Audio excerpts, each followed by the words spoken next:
Hello. ഇതായിരുന്നു Sunday ആയിട്ട് രാവിലെ തന്നെ നല്ല മഴയാണ്. കുറേ നാൾ കൂടിയാണ് കേട്ടോ സൺഡേ ഇങ്ങനെ ഇരിക്കുന്നത്, വെറുതെ ഇരിക്കുന്നത്. നമുക്കെല്ലാ സൺഡേയും പൊതിച്ചോറുകളൊക്കെ ഉണ്ടാവും. ഞാൻ എന്താ ബ്രേക്ക്ഫാസ്റ്റൊക്കെ കഴിക്കാനെടുത്ത് പുട്ടും മുട്ടക്കറിയായിരുന്നു നമ്മുടെ ബ്രേക്ക്ഫാസ്റ്റിന്. പിന്നെ 2 പപ്പടവും കൂടി ഉണ്ടായിരുന്നു കേട്ടോ. പിന്നെ ഞാൻ എന്താ ഉച്ചക്കത്തേക്ക് വേണ്ടിയിട്ട് രാവിലെ തന്നെ അങ്ങ് പണിയൊക്കെ തീർക്കാമെന്ന് ഓർത്തേ. അപ്പോൾ ഞാൻ എന്താ ഫിഷ് കറിക്കുള്ള എല്ലാം ഞാൻ റെഡിയാക്കി വെച്ചേ.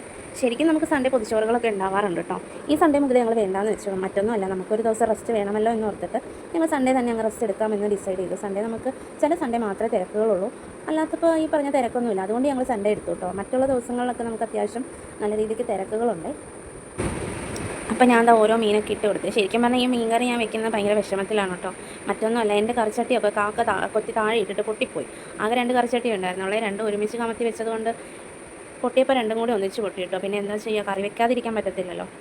അങ്ങനെ ഞാനൊരു അലൂമിനിയത്തിൻ്റെ ഉരുളിപ്പാത്രത്തിലാണ് കറി വെക്കുന്നത്. മനസ്സോടെയാണ് കേട്ടോ ഇത് വെക്കുന്നത് ഞാൻ. അപ്പോൾ ഞാൻ എന്താ കറിയിലേക്ക് തേങ്ങാപ്പാലൊക്കെ ഒഴിച്ച് ഒരു മീഡിയം തിക്നെസ്സിലുള്ള തേങ്ങാപ്പാലാട്ടോ ഒഴിച്ചിരിക്കുന്നത്. 1-ാം പാൽ 2-ാം പാൽ വേർതിരിച്ചൊന്നും എടുത്തില്ല. പിന്നെ അതായത് നമ്മുടെ പീച്ചിങ്ങയാണ്. പീച്ചിങ്ങയും ചെമ്മീനും തേങ്ങയൊക്കെ ഒതുക്കിയിട്ടിട്ട് ഞങ്ങൾ കറി വെക്കാറുണ്ട് കേട്ടോ. കറി എന്ന് പറയാൻ പറ്റില്ല, ഒരു തോരൻ പോലെ. അപ്പോൾ അങ്ങനെ വെച്ചതാണ് ഇത്. പുളിയൊക്കെ ഇട്ടാട്ടോ വെച്ചത്. ചെമ്മീൻ കൂട്ടുമ്പോൾ വയറുവേദനയൊക്കെ എടുക്കാതിരിക്കാൻ വേണ്ടിയിട്ടാണ് പുളി ഇട്ടേക്കുന്നത്. അത് കഴിഞ്ഞിട്ട് ഞാൻ എന്താ ഇത്തിരി കപ്പ വേവിച്ച് ഉടച്ചെടുത്തിട്ടോ. ചുമ്മാ ഉള്ളിയും മുളകും കൂടി ഇട്ടിട്ടാണ് കടുക് പൊട്ടിച്ചപ്പോൾ കടുകൊക്കെ ഇത്തിരി കൂടി പോയിട്ടുണ്ട്. അപ്പോൾ ഇന്നത്തെ വീഡിയോ ഇത്രയേ ഉള്ളൂ. ബാക്കി നാളെ കാണാം.